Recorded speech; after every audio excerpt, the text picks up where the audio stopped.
मंगलिया को औंधा लेटाकर उसकी पीठ पर आग लगवाई। आग जलाकर दुखी मन से वृद्धा अपने घर के अंदर जा घुसी और साधु जब भोजन बना चुका तो उसने वृद्धा को बुलाकर कहा कि वह मंगलिया को पुकारे ताकि वह भी भोजन में भाग ले। वृद्धा की आंखों में आंसू भरकर कहने लगी कि इसका नाम लेकर मेरे हृदय को क्यों दुखाते हो। इसलिए साधु महाराज ना माने तो वृद्धा को भोजन के लिए मंगलिया को पुकारना पड़ा। पुकारने की देर थी कि मंगलिया बाहर से हंसता हुआ घर में दौड़ कर आया। मंगलिया को जीता जागता देखकर वृद्धा की सुखद आश्चर्य हुआ।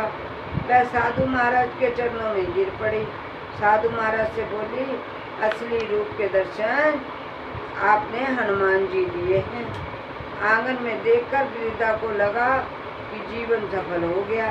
सूजी बोले, हे ऋषिवर, अब मैं आगे बुद्ध त्रयोदशी की कथा सुनाऊंगा, सुखपूर्वक सुनिए।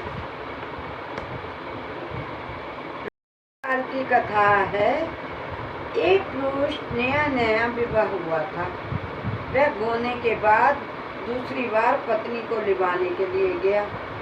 अपने ससुराल पहुंचा। उसके सास ने कहा कि बुधवार के दिन पत्नी को लेकर अपने नगर में मत जाइए। उस पुरुष के सास ससुर ने साले सालियों ने उसको बहुत समझाया। बुधवार को पत्नी को विदा कराकर ले जाना शुभ नहीं होता, लेकिन वह पुरुष अपनी जिद के आगे टस से मस नहीं हुआ। विवश होकर सास ससुर को अपने जमाता के साथ पुत्री को भारी मन से विदा करना पड़ा। पति पत्नी बैलगाड़ी में चले जा रहे थे। नगर के बाहर निकलते ही पत्नी को प्यास लगी। पति लोटा लेकर पत्नी के लिए पानी लेने गया। पानी लेकर जब वह लौटा तो उसके क्रोध का आश्चर्य की सीमा न रही, क्योंकि उसकी पत्नी किसी अन्य पुरुष के साथ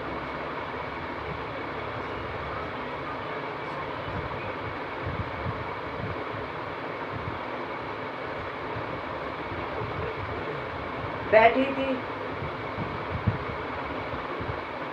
लाए लोटे के पानी पीकर हंस कर बतिया रही थी। क्रोध में आग बबला होकर वह उस आदमी से झगड़ा करने लगा, मगर यह देखकर कि उसके आश्चर्य की सीमा न रही कि वह पुरुष उसी की शक्ल का आदमी था। हूबहू मिलती जुलती शक्ल थी।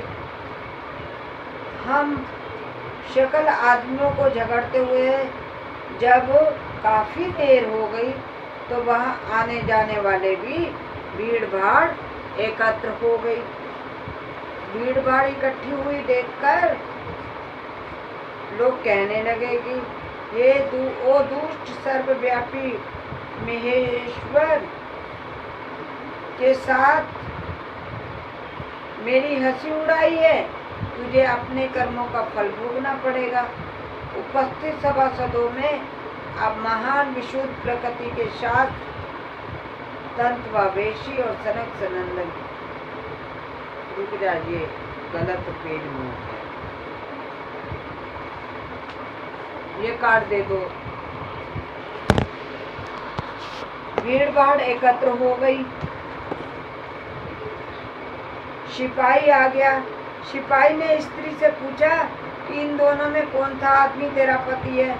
अब वह बेचारी हैरानगी में पड़ गई, क्योंकि दोनों की शक्ल एक दूसरे से बहुत ही मिलती थी।